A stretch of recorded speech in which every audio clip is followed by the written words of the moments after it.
Dozens of Rohingyas missing, 15 confirmed dead after boat capsizes. Rohingya teenager killed by artillery shells in Arakan. OIC to organize funds for Rohingya genocide case against Myanmar.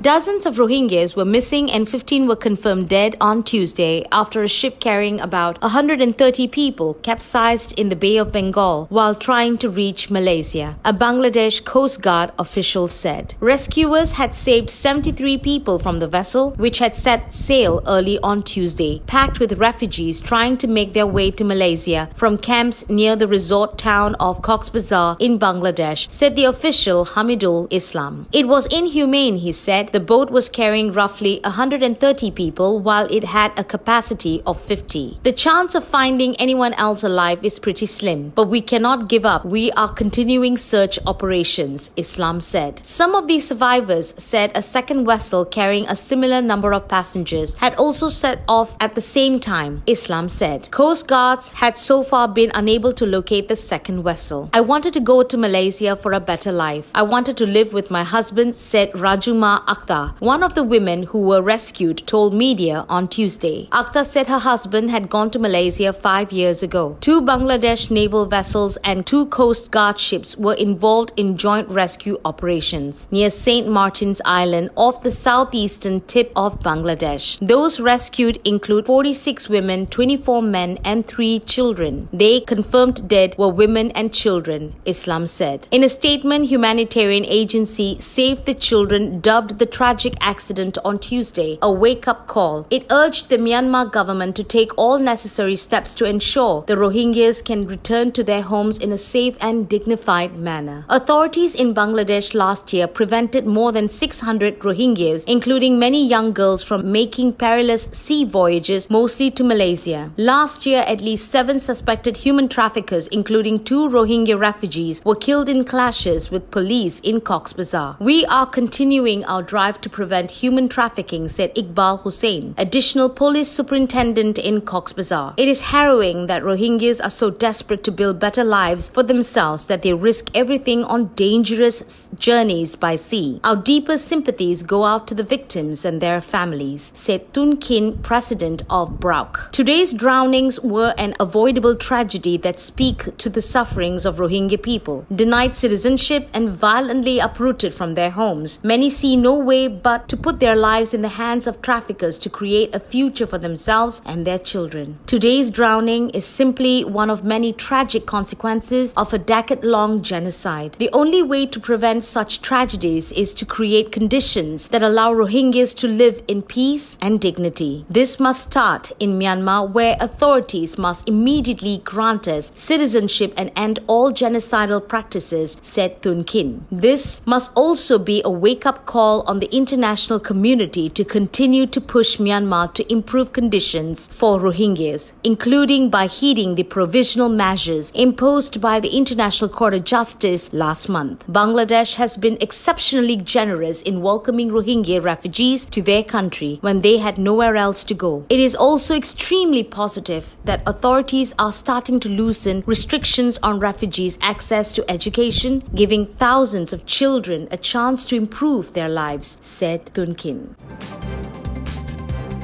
A Rohingya teenager was killed and 4 others were injured when several shells hit villages in Arakan State's Kyautau township. Local residents said as heavy fighting between the Myanmar military and the Arakan army AA continued in the area. Artillery shells struck Thao Bue village at around 4 a.m. on Monday, killing a 15-year-old boy and wounding 2 teenagers. Kalu, a relative of the boy who was killed, told the Irrawaddy. According to a villager who asked not to be named for security reasons, a naval force stationed in the Kaladan River launched a barrage of about 40 artillery shells in quick succession early Monday morning, and one of them landed on the victim's house while they were sleeping. The boy suffered a head injury and died while being taken to Sithwe Hospital. So his body was brought back to the village, said Kalu, adding that the 2 other teens were receiving treatment at Kyautau Public Hospital. Residents of Thao Bue claimed the artillery shells were fired by naval ships sailing upstream on the Kaladan River. 4 houses were damaged and a cow was killed in the explosions. An artillery shell fell onto my cowshed. As we were sleeping at the time, we're not exactly sure what happened, but it was the naval vessels from the river that fired the artillery shells, Kalu told the Irrawaddy.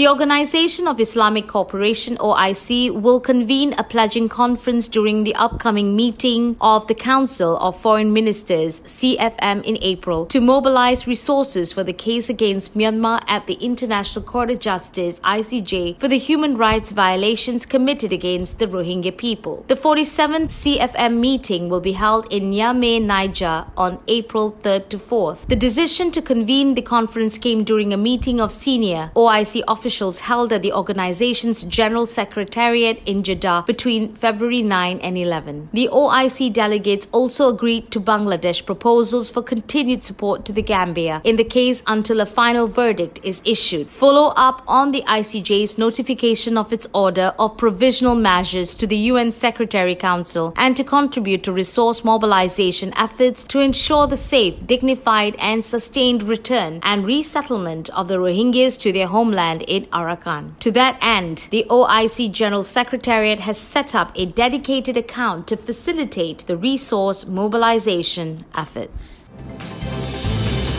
For more videos, please subscribe our Vision English YouTube channel.